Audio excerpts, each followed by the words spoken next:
al-Qulub, the nourishment of the hearts, the treatment of the hungry heart.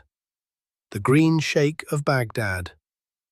Let's imagine going back to the year 996. You will probably see the cramped but scholarly quarters of Baghdad, where Abu Talib Al-Makki is not worried about the status or fame, like many rich and noble and scholars of his time were obsessed, but is occupied with something else, the silence of the soul. Al-Makki is the author of al-Qulub, the nourishment of hearts. It isn't a book of law, though he was a famous lawyer. Nevertheless, he reconciled the Islamic law with its spirituality. He possessed such a deep spirituality that he authored a manuscript that would endure for centuries and become a manual for the spirit. Al-Makki regretted that most people lacked insight into the purpose of life. He would see them as walking corpses, fed by bread but starving for certainty. He wanted to bring some healing to their hearts, as for him, the heart isn't just a pump. It's a sensory organ that has gone spiritually blind from overeating. Al-Makki's spiritual refinement begins with insight into the nafs, which fears hunger, craves a like or a nod of approval, and demands a soft bed. It is essentially an animal that thinks it's a god. The opposite of the nafs is the ruh, the divine spirit. Al-Makki describes this as a stranger in the body, a celestial traveler that finds no rest in material things. The tragedy of humans is that they have let the animal, the nafs, take the spirit hostage. Al-Makki saw the qalb, the heart, as the battlefield. In this battle, the heart is a mirror held between these two forces. If you indulge the animal, the mirror gets covered in the rust of the world. If you starve the animal, the mirror clears. He doesn't want you to think about God. He wants you to polish the glass until you have no choice but to see him. The 7 stations, the ascent. al-Qulub shows us the way to win the battle against the beastly desires of the nafs. It requires patience, as the inward journey requires a slow, painful climb through 7 specific stations. The first station is tawbah, repentance, which is not simple remorse or an apology, but a burning of the past. The second stage is sabr, patience. Patience, the ability to sit in the fire of life without flinching. The third stage is gratitude, shukr, recognizing the source of every blessing. The fourth stage is hope, raja, trusting in mercy when the ego feels crushed. The fifth stage is fear, khawf, the healthy awe that prevents arrogance.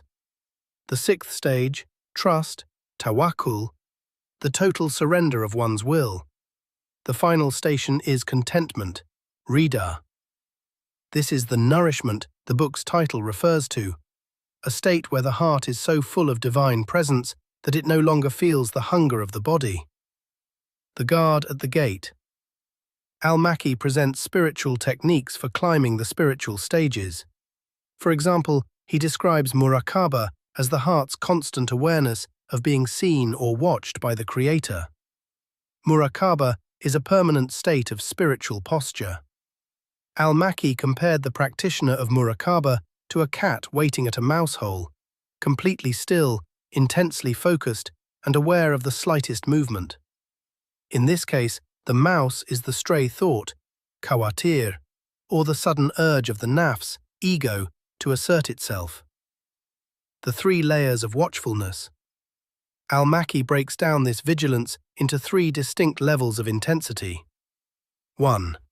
Limbs, ensuring that your actions, what you say, where you go, what you touch, align with the divine law.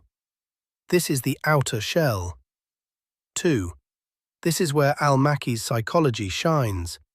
You aren't just watching your hands, you are watching the intentions behind your thoughts. You catch the seed of pride or anger before it even blooms into a feeling. 3. The essence. This is the highest state. The seeker is so absorbed in the awareness of God that they lose awareness of themselves. The observer and the observed become one focus. Muraqabah versus muhasabah. Al-Makki insists that you cannot have muraqabah without its twin, muhasabah, self-accounting. Muraqabah is proactive. I am being watched right at the end of the day. The seeker sits and audits their soul like a merchant auditing their ledgers. Where did I slip? Where was I negligent? Al-Makki argues that the food of the heart, kut, is only effective if the heart is clean. Muhasabah cleans the vessel, and muraqabah keeps the dirt from coming back in. Talib al-Makki is one of sober Sufism and discipline. He famously taught that the full stomach is the greatest veil between man and reality. Al-Makki's legacy survived centuries. The Qut al-Qulub became the foundation of al-Ghazali's famous Ihya. We can easily follow his footsteps. For example, we can meditate with silence the tongue, as words are the primary leak of spiritual energy. Is also important to lower the great leak of the fuel. Al-Makki is also important to trusted a move. Most of the access from emerge, just the clears that films of mat.